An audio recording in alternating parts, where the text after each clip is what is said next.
ওই মানুষগুলো তাহাজ্জুদের নামাজ পড়ে কত কান্নাকাটি করবে, কিন্তু কবুল হচ্ছে না, কবুল হবে না, কারণ আল্লাহর সাথে বান্দার যে সম্পর্ক সেটা অলরেডি ডিসকানেক্ট হয়ে গেছে।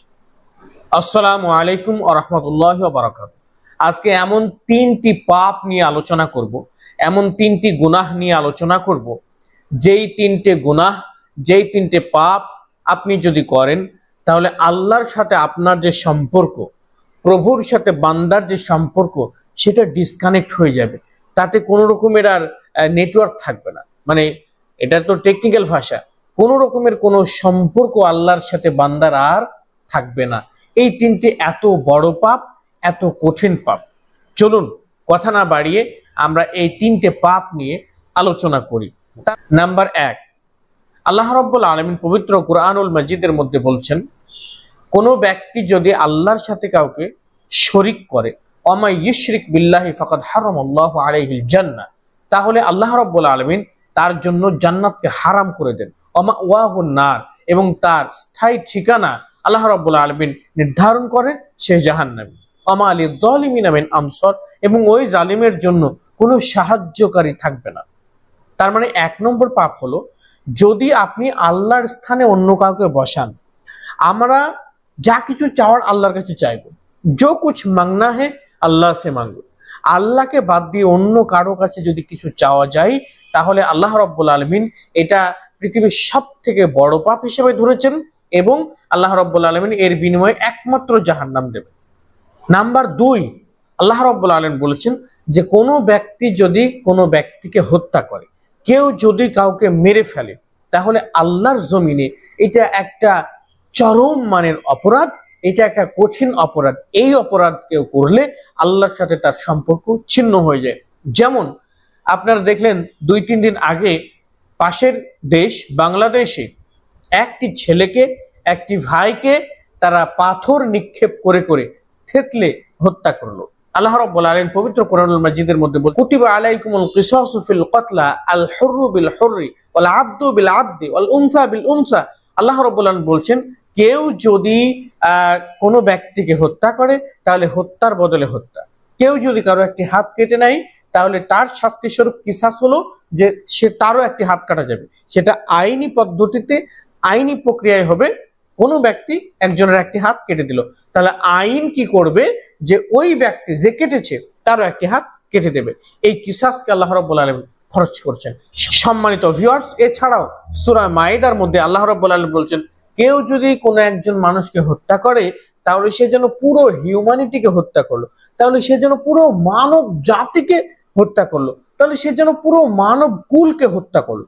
একজন মানুষকে হত্যা করা মানে সারা পৃথিবীর সমস্ত মানব কুলকে, সারা পৃথিবীর সমস্ত মানব জাতিকে হত্যা করা। এমনকি অনেকে আছে যারা নিজের সন্তানকে হত্যা করে, খাবার দিতে পারবে না এই ভয়ে পেটে থাকতেই হত্যা করে দিল, মেরে দিল।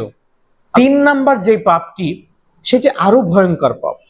কোনো পুরুষ অথবা কোনো নারী যদি জেনা বা ব্যভিচারের সাথে যুক্ত থাকে, কোনো ব্যক্তি জেনা করে ফেলেছে, ব্যভিচার করে ফেলেছে, শরীয়তের নিয়ম অনুযায়ী, ইসলামী শরীয়তের ল অনুযায়ী সে যদি বিবাহিত হয় তাহলে তাকে মৃত্যুদণ্ড দিতে হবে, আর যদি অবিবাহিত হয় তাহলে তাকে 100 বেত্রাঘাত করে সেখান থেকে তাড়িয়ে দিতে হবে।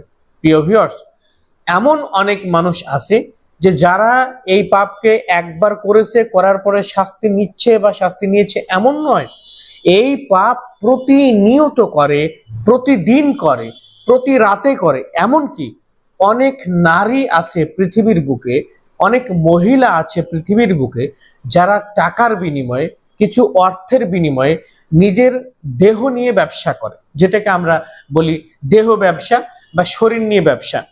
তো এই দেহ ব্যবসা যারা করছে, প্রতিনিয়ত যারা জিনা ব্যভিচার করছে, প্রত্যেক দিন যারা জিনা ব্যভিচার করছে, এদের সাথে আল্লাহ রাব্বুল আলামিনের সম্পর্ক ছিন্ন হয়ে যায়, এদের সাথে আল্লাহ রাব্বুল আলামিনের সম্পর্ক থাকে না। যারা অর্থের বিনিময়ে জিনা করে, যে সমস্ত নারী বা যে সমস্ত পুরুষ যারা প্রতিদিন জিনা ব্যভিচার করছে, প্রতিবেশীর সাথে জিনা ব্যভিচার করছে, এটা পৃথিবীর বুকে এমন একটি মহাপাপ। এই মহাপাপ যদি কোনো ব্যক্তি করে তাহলে সে তো নিজে ধ্বংস হয়, তার ফ্যামিলি ধ্বংস হয়, তার সম্মান ধ্বংস হয়ে যায়, তার আখেরাত ধ্বংস হয়ে যায়, তার পার্থিব জীবন ধ্বংস হয়ে যায়, তার সমস্ত কিছু ধ্বংস হয়ে যায়। এটা এমন একটি বড় পাপ।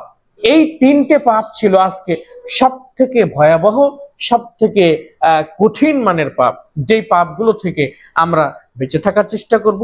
তবে কোনো ব্যক্তি যদি খারাপ কাজ করতে করতে এমন পর্যায়ে চলে গেছে যে দেখা গেল যে সে মনে করছে যে সে আর ওখান থেকে ফিরতে পারবে, তবে ইসলাম সেই জায়গায় রেখেছে। আল্লাহ রাব্বুল আলামিনের কাছে কোনো ব্যক্তি যদি খালেস নিয়াতে তাওবাতুন নাসুহা করে যে আমি যা করেছি করেছি, পাস্ট ইজ পাস্ট, আমি জীবনে যতদিন বেঁচে থাকবো, হায়াতে থাকবো, আমি এই পাপ আর করবো না, এমন করে কোনো ব্যক্তি যদি তার জায়গা থেকে ফিরে আসে, কামব্যাক করে, রিটার্ন করে এবং আল্লাহর কাছে ক্ষমা চায়, আল্লাহ চাইলে ক্ষমা করতে পারেন।